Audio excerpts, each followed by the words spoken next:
How many unusual, resilient, and nearly forgotten Native American vegetables do you actually know? Plants that nourished entire nations long before modern agriculture even existed. Today, you're about to discover 10 remarkable Native American vegetables that many researchers describe as the foundation crops of the Americas.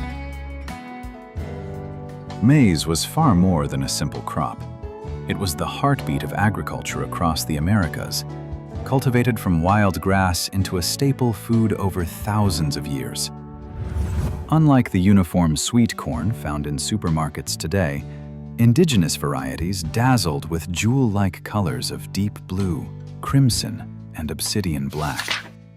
It was typically dried and ground into flour or treated with wood ash, nixtamalization, to unlock essential nutrients. Nothing was wasted.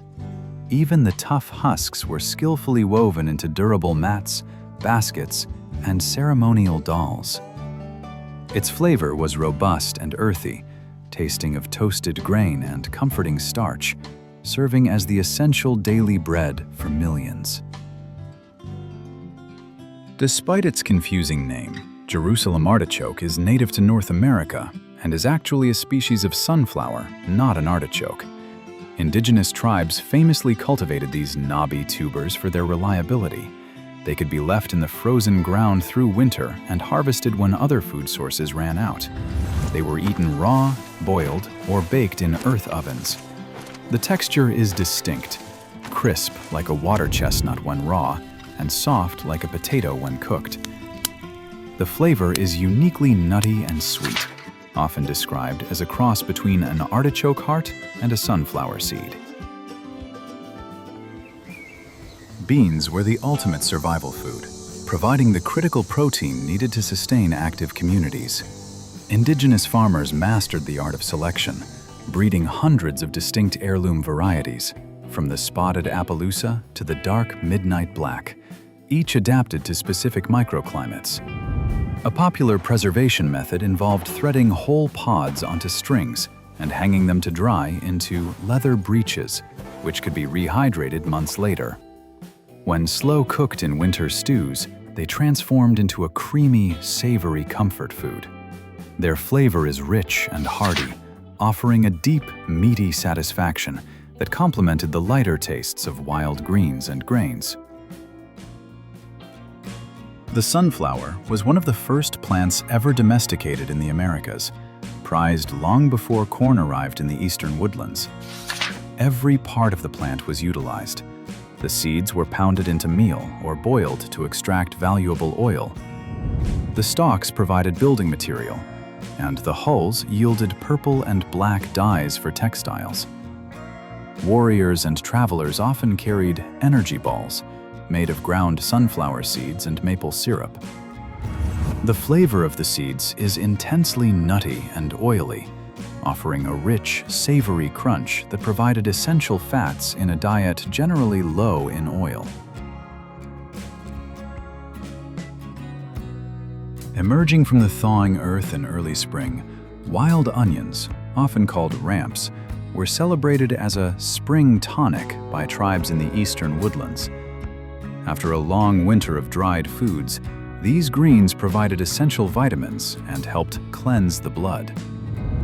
They grow in patches on the forest floor and were traditionally gathered with gratitude for the return of the growing season. They were eaten fresh, fried in animal fat, or dried for seasoning.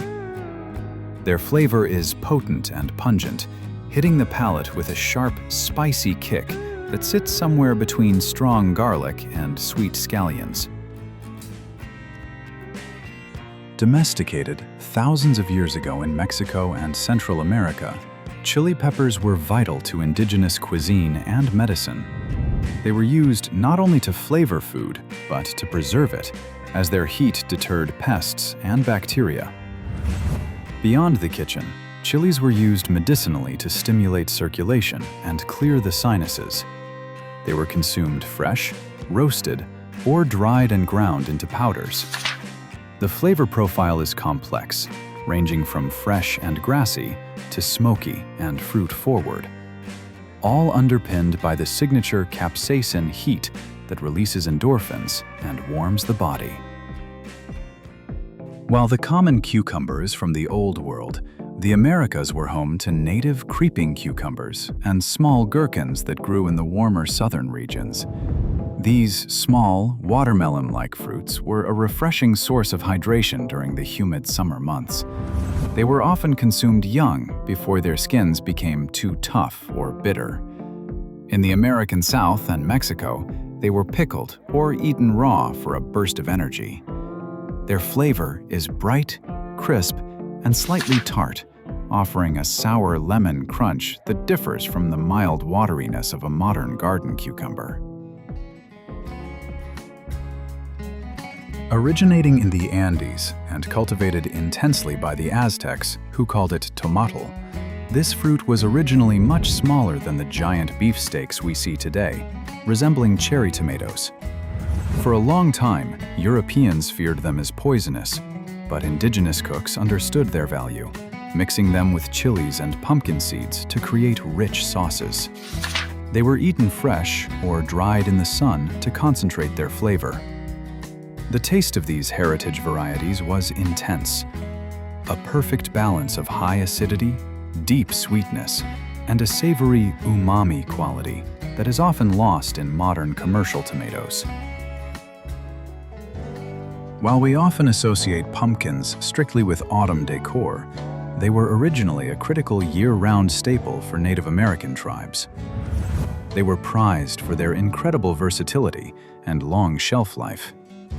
To preserve the harvest for winter travelers, the flesh was often sliced into long spirals or rings and dried until brittle, creating lightweight mats that could be easily carried and rehydrated in boiling water. The seeds were roasted for a nutrient-dense snack, and the delicate blossoms were added to soups. Its flavor is famously comforting, mild, sweet, and earthy. When roasted, the flesh breaks down into a silky, savory vegetable that pairs perfectly with spicy wild chilies. Often overlooked in modern times, red amaranth was a giant of the ancient indigenous gardens, growing over 6 feet tall with magnificent, fiery crimson plumes that made the fields look like they were ablaze. It was a dual-purpose powerhouse for tribes in the Southwest and Mexico. The young leaves were harvested and cooked like spinach, providing a rich, earthy vegetable green, while the seeds were later gathered for grain. Visually stunning and highly resilient, it was considered sacred by the Aztecs. Its flavor is distinctive. The greens are tender with a slightly sweet, grassy taste, similar to chard but with a nuttier, more robust profile that stands up well to cooking. Now tell me, how many of these ancient vegetables did you actually know before today? If even one of them surprised you, just imagine how many more forgotten indigenous foods are still waiting to be rediscovered. So before you go, hit like and subscribe, because the next episode goes even deeper, and you definitely won't want to miss it.